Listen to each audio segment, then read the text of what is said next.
सबसे पहले मैं शहीद भगत सिंह, उनके परिवार से आए लोग और शहीद परिवारों के लोग, माताएं और बुजुर्गों, मैं सबसे पहले आप लोगों के चरणों में अपना नतमस्तक होकर वंदना करता हूं कि मुझे आशीर्वाद दें कि मैं आगे जीवन में भी और कुछ कर सकूं। किसी ने कहा है कि वक्त का लिखा न कभी मिट सकता है और उसकी मर्जी के बिना पत्ता तक न हिल सकता है।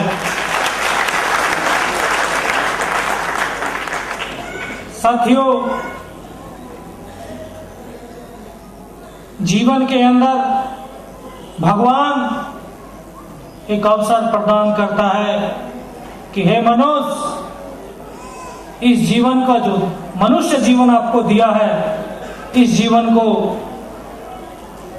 और तेज बनाओ और इस जीवन से ऊपर उठ करके मानव सेवा करो। कुछ ऐसा ही अवसर मुझे 99 कारगिल के युद्ध के दौरान प्राप्त हुआ। जब ये कारगिल का युद्ध शुरू हुआ था तो उस समय मैं अपने नए जीवन की शुरुआत करने के लिए अपने घर शादी करने के लिए आया हुआ था। 5 मई 99 को मेरी शादी थी और 20 मई 99 को जब मैं वापस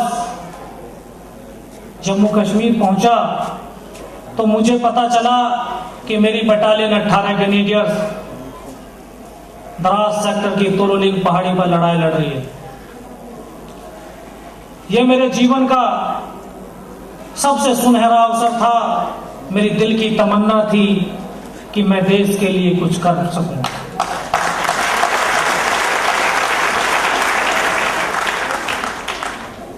मुझे गर्व है अपने इस देश के ऊपर और गर्व है अपने माता पिता के ऊपर कि जिन्होंने मुझे इस धरती पर जन्म दिया और इस धरती पर कुछ करने का अवसर प्रदान किया। जब मैं अपनी बटालियन 18 कैनेडियंस में द्रास सेक्टर में पहुंचा तो मैंने उस तोलोलिंग पहाड़ी पर 22 दिन तक अपने जवानों के साथ लड़ाई लड़ी। उस लड़ाई के अंदर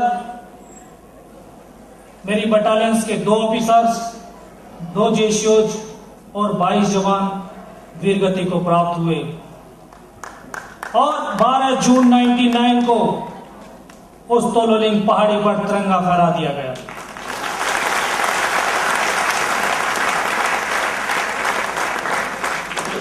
उसके बाद मेरी बटालियंस को जो द्रास सेक्टर की सबसे ऊंची चोटी टाइगर हिल टॉप था उसको कैप्चर करने का आदेश दिया गया। उस आदेश को सुन करके हमारे commanding officer colonel Kushal Chand Thakur ने अपनी बटालियंस में एक नई घातक टुकड़ी का निर्माण किया जिसमें यंग सोल्जरों को उन्होंने चुना पूरी बटालियन से। मैं बड़ा सौभाग्यशाली रहा कि मैं उस टीम के अंदर मेरा चुनाव हुआ और मुझे एक सौभाग्य की बात और कि उस टीम का सबसे आगे चलने वाला सदस्य भी बनाया गया। ये टुकड़ी मेरी बटालियंस की एक अहम टुकड़ी थी जिसको सबसे पहले टाइगर हिल टॉप पर जाकर के फतेह करनी थी और उस रास्ते से जाकर के फतेह करनी थी जिस रास्ते से पाकिस्तानी ये सोच भी नहीं सकते थे कि यहां से भी इंडियन आर्मी ऊपर आ सकती है। साथियों, 2 जुलाई 99 को हमने टाइगर हिल टॉप पर चढ़ने की तैयारी शुरू कर दी और शाम को 6:30 बजे हमने चढ़ना भी शुरू कर दिया। 3 दिन 2 रात की यात्रा करने के बाद 5 जुलाई 99 को सुबह हम उस टाइगर हिल टॉप के ऊपर चढ़ पाए। सुबह का वक्त था, रास्ता इतना कठिन था कि रस्सा का सहारा लेकर के आपस में साथी अपना एक दूसरे का सहारा लेकर के उस मंजिल को तय कर रहे थे। बर्फीली आंधियां चल रही थी,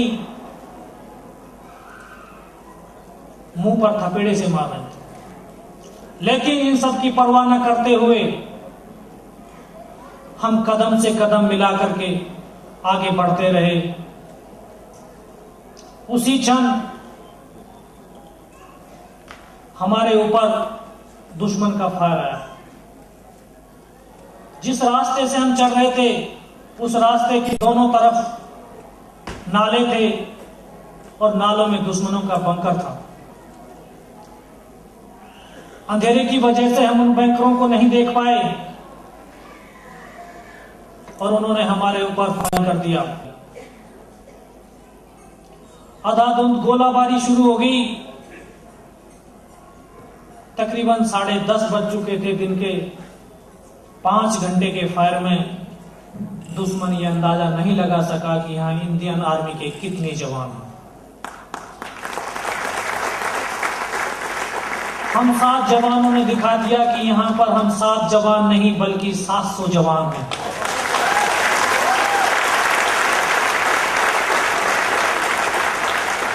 लेकिन 11 बजे के तकरीबन 11 बजे दुश्मन की एक छोटी सी टुकड़ी हमको देखने के लिए आई कि वास्तव में यहां पे 7 कम जवान हैं या ज्यादा हैं। जब वो हमारे बिल्कुल नजदीक आई तो हमने उनके ऊपर फायरिंग शुरू कर दिया, जिसमें 8 को मौत के घाट उतार दिया और 2 को घायल कर दिया। लेकिन उन दोनों सैनिकों ने अपने कमांडर्स को जाकर के बता दिया कि वहां पर हिंदुस्तान के केवल 7 जवान हैं। उन्होंने अपनी दोबारा से प्लानिंग करी और तकरीबन आधे घंटे के बाद उन्होंने हमारे ऊपर दोबारा अटैक किया। वो तकरीबन 70 आदमी हमारे ऊपर अटैक करने के लिए आए। ऊपर से ही उन्होंने शोर मचाना शुरू कर दिया, अल्लाह अकबर के नारे लगाने शुरू कर दिए और धीरे धीरे हमारे नजदीक आते रहे। हम इंतजार में पड़े हुए थे कि जैसे ही ये दुश्मन हमारे नजदीक आएगा तो हम इनके ऊपर अंधाधुंध फायरिंग करके टूट पड़ेंगे, क्योंकि हमारे पास अम्यूनिशन की धीरे धीरे कमी होती जा रही थी। हमारे पास नीचे से कोई सप्लाई नहीं हो पा रही थी अम्यूनिशन के लिए। उन्होंने धीरे धीरे जब वो नजदीक आते रहे तो ऊपर से पत्थर मारने शुरू कर दिए। हमें मजबूर कर दिया कि हम सर नहीं उठा सकते हैं। पत्थरों के पास से ही दुबके हुए फायरिंग करते रहे, इंतजार करते रहे नजदीक आने का, और एक सही मौका का इंतजार था हमें कि वो जब नजदीक आए तो हम उनको ज्यादा से ज्यादा मौत के घाट उतारें।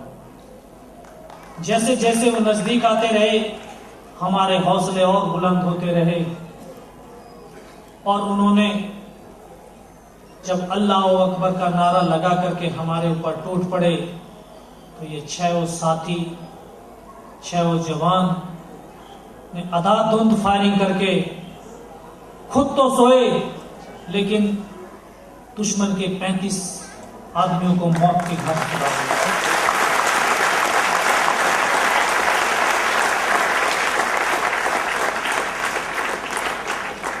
मैं भी बेहोशी अवस्था में था, घायल हुआ था, चारों तरफ से खून निकल रहा था शरीर से, लेकिन साथियों दर्द नहीं हो रहा था, क्योंकि ये जुनून जब सिर पर चढ़ जाता है तो उस समय सिर्फ तिरंगा या भारत माता ही दिखाई देती है।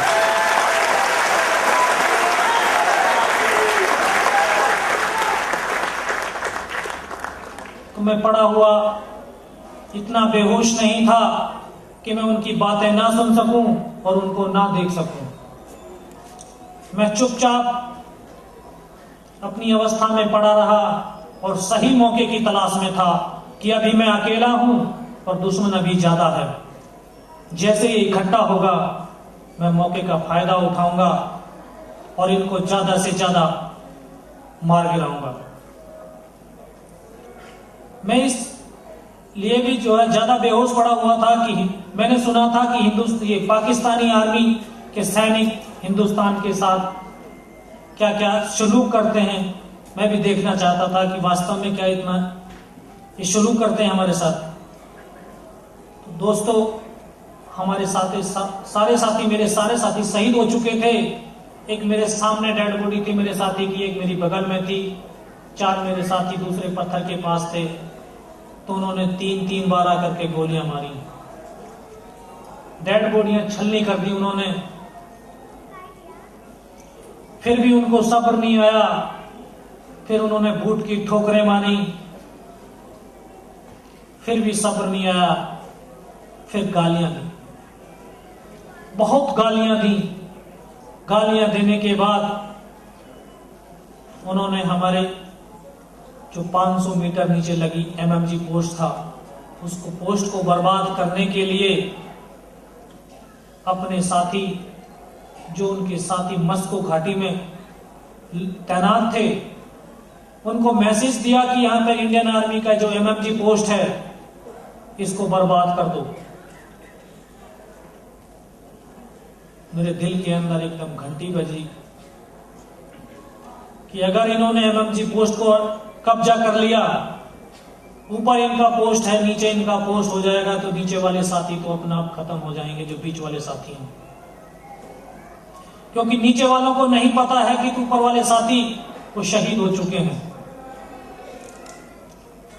कि मैं ऊपर वाले से दुआ करी कि हे भगवान मुझे इतना जिंदा रख दे कि मैं अपने साथियों को सूचना दे दूं कि आपके ऊपर अटैक होने वाला है।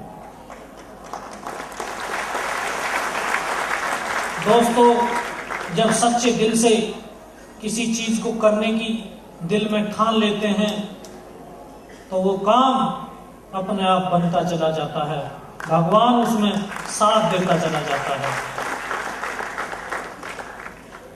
मैं ये सोच ही रहा था कि अपने साथियों के पास कैसे सूचना भेजाऊं। उतने में ही जो दुश्मन का ऑफिसर था उसने बोला कि इन हरामजादों की राइफल्स उठा लो। उनका एक साथी हमारी राइफल उठा रहा था, दूसरा साथी दोबारा से गोलियां मार रहा था।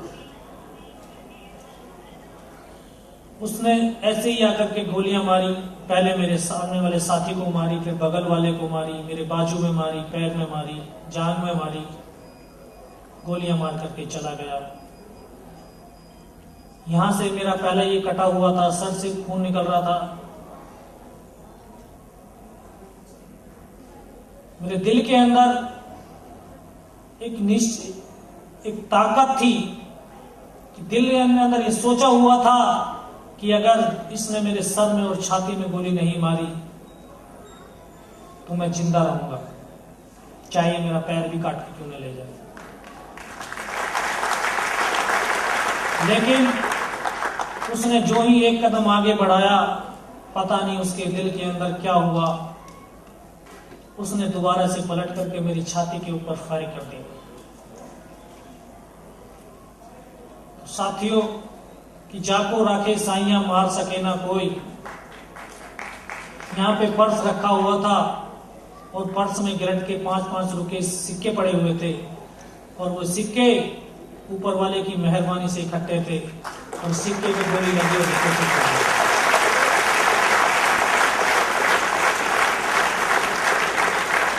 गोली के धक्के से मुझे भी एहसास हुआ कि मैं मर चुका हूं। लेकिन जो दुश्मन मेरी राइफल उठा करके वापस अपने साथियों की तरफ भागा तो एकदम झटके से आंखें खुली और एकदम अंतरात्मा ने आवाज दिया कि योगिंदर अभी तक नहीं मरा है तो अब तेरे को कोई मार भी नहीं सकता।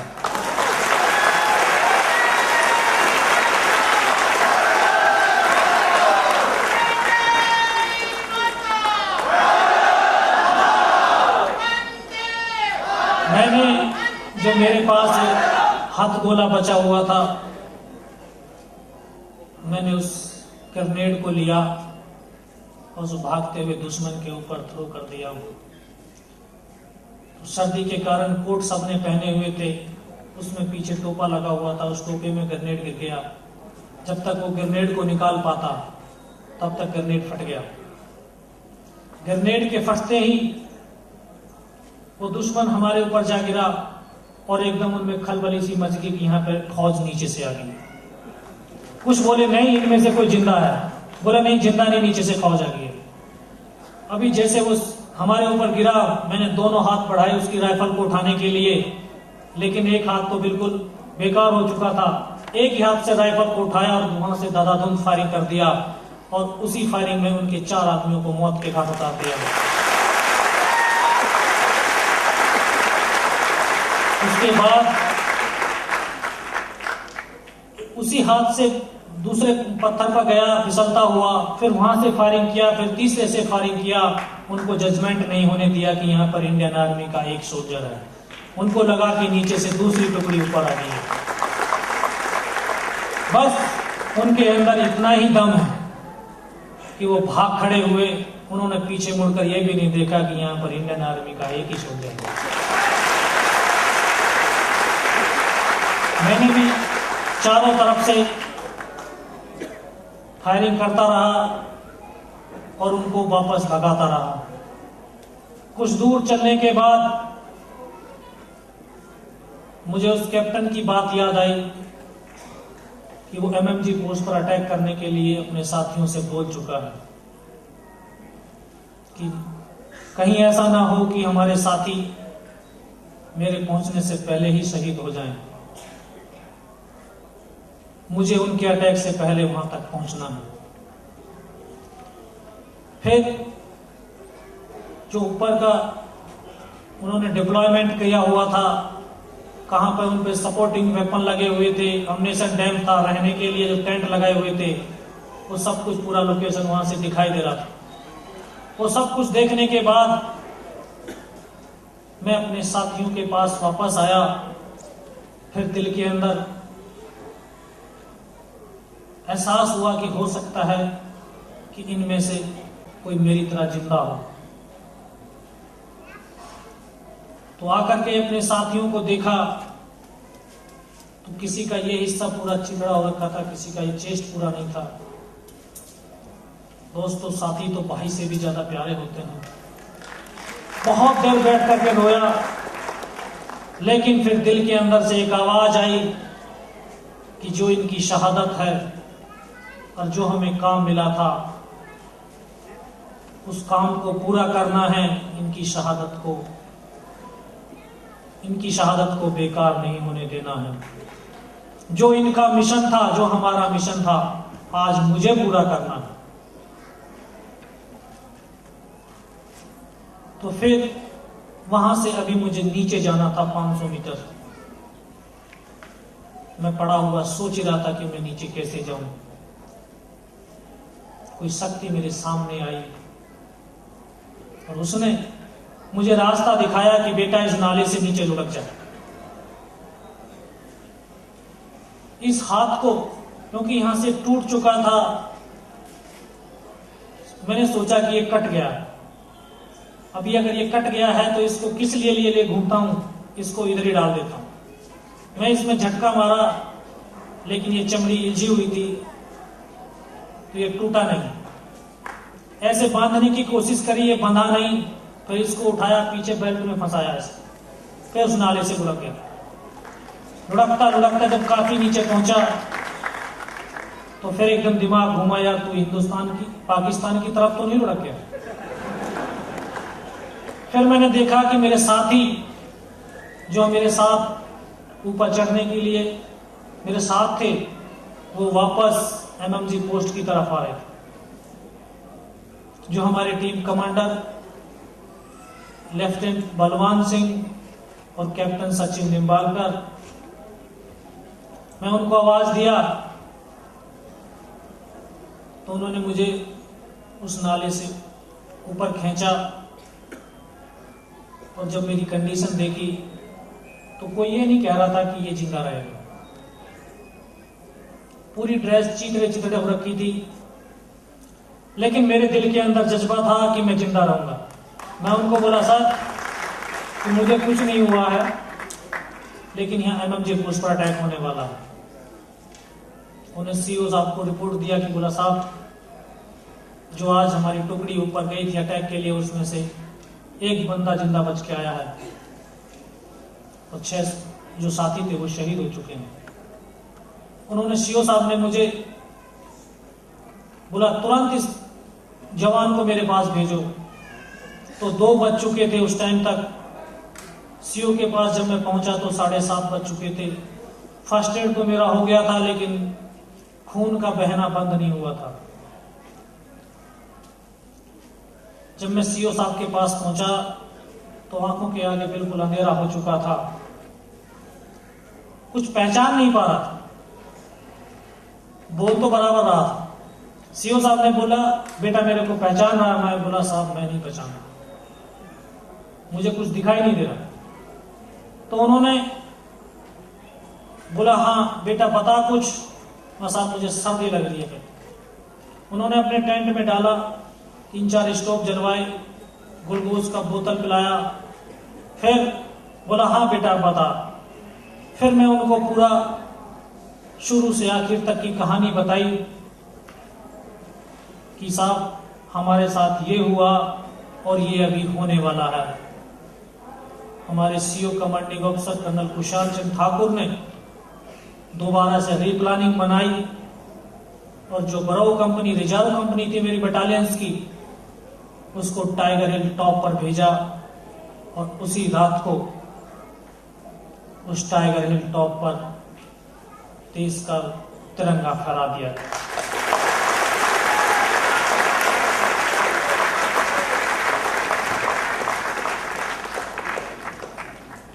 मुझे खुशी हो रही है कि इस देश के अंदर शुरू से ही, क्योंकि इतिहास बताता चला आ रहा है कि शुरू से ही जो क्रांति हुई है उसमें हमारे नौजवान साथियों ने बढ़ चढ़ करके हिस्सा लिया है और कुर्बानियां दी हैं। तो जब हम वहां पड़े हुए बेहोश पड़ा हुआ था तो ये सोच रहा था कि जब 23 साल की उम्र में शहीद भगत सिंह, सुखदेव और राजगुरु हंसते हंसते फांसी के फंदे को चूम सकते हैं, तो क्या हम यहाँ पर उनकी दी हुई विरासत को अपने खून से नहीं छुटा सकते?